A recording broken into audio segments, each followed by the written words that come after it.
Sagu batrao rohudan mo labai Nehusum dolaya metai konai okran chingir baidamba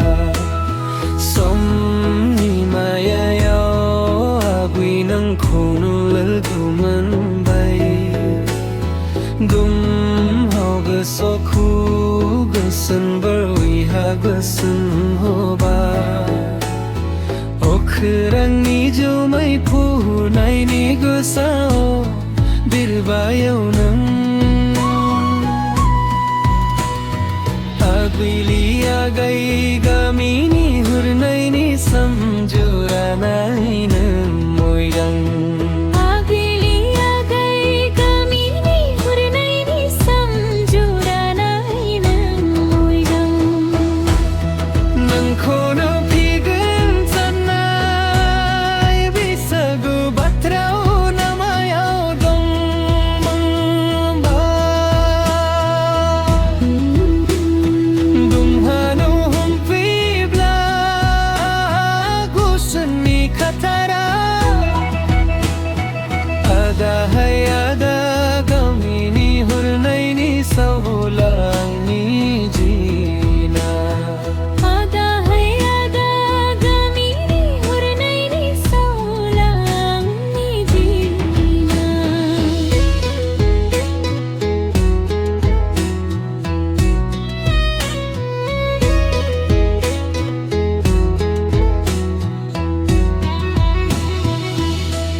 Goso dung bla bung alakad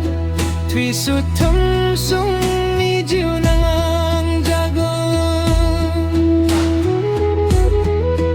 Goso dung bla bung alakad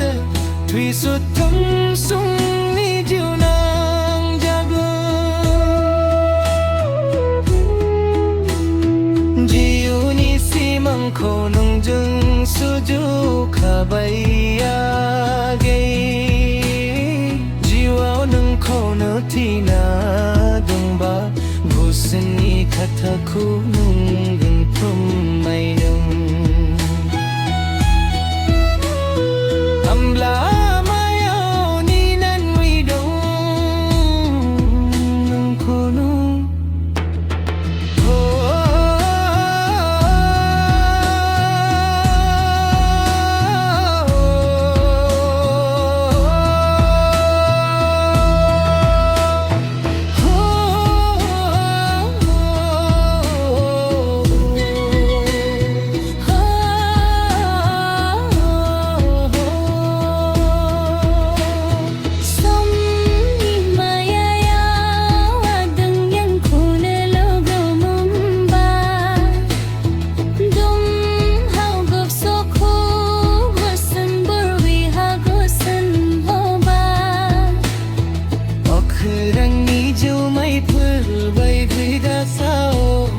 Birbayau nang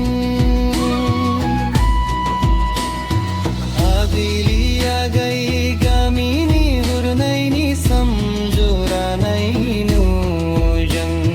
Agili agai gamini hurnai ni samjura nai nujang Bagurumba musaglam Sopo besam